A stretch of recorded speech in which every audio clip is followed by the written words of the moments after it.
नमस्कार दोस्तों, स्वागत है आपका चैनल जॉय एस्ट्रो में। इस वीडियो में हम पितृपक्ष 2020 प्रारंभ और समाप्ति तिथि, पितृपक्ष का महत्व, पितृपक्ष श्राद्ध विधि, श्राद्ध कर्म के प्रकार का वर्णन करेंगे। इस साल श्राद्ध समाप्ति के अगले दिन नवरात्रि का पावन पर्व 1 महीने बाद शुरू होगा। ऐसा इसलिए हो रहा है क्योंकि इस बार श्राद्ध खत्म होते ही अधिक मास लग जाएगा, जिसके कारण नवरात्रि का पर्व 28-30 दिन बाद मनाया जाएगा।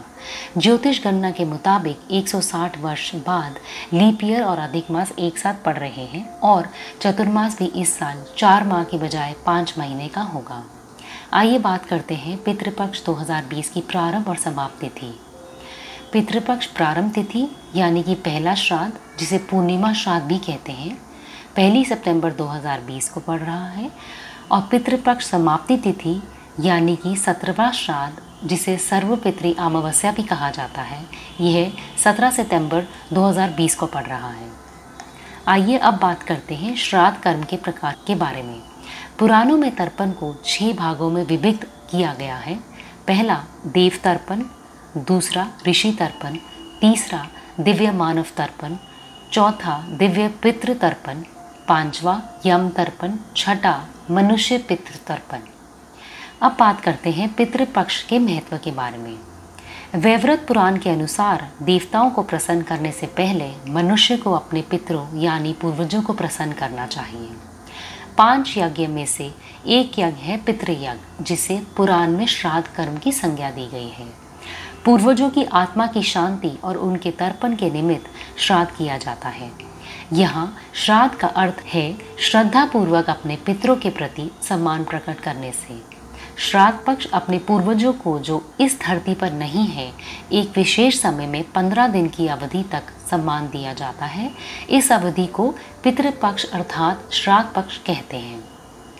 इस दौरान कुछ समय के लिए यमराज पितरों को आज़ाद कर देते हैं ताकि वह अपने परिजनों के साथ श्राद्ध ग्रहण कर सकें।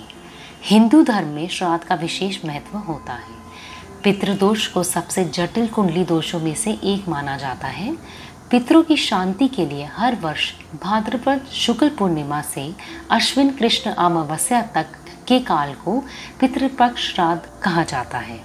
माना जाता है कि जिस घर के पितृ अपने परिवार के लोगों से खुश रहते हैं, उस घर के लोगों का देवी देवताओं का आशीर्वाद भी प्राप्त होता है।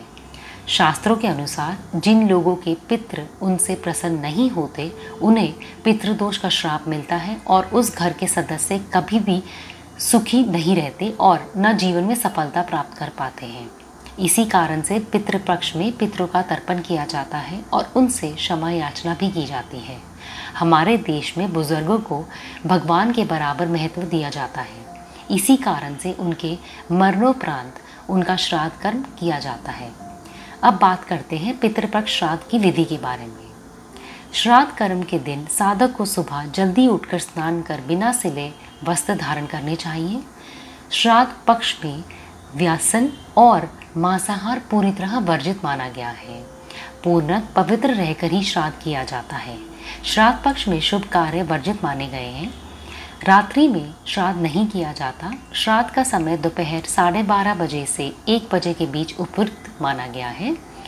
कौओं, कुत्तों और गायों के लिए भी अन्न का अंश निकालते हैं क्योंकि ये सभी जीव यम के काफ़ी नज़दीकी हैं। श्राद्ध में तिल, चावल और जौ का विशेष रूप से सम्मिलित करते हैं।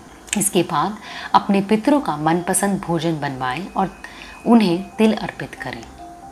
उसके बाद पितरों के भोजन की पिंडी बनाकर उन्हें अर्पित करें। पुनः भांजे और ब्राह्मण को भोजन कराकर उन्हें वस्त्र और दक्षिणा भी दें। श्राद्ध के अंत में कौओं को भोजन अवश्य कराएं क्योंकि पितृपक्ष में कौओं को पितरों का रूप माना गया है। धन्यवाद।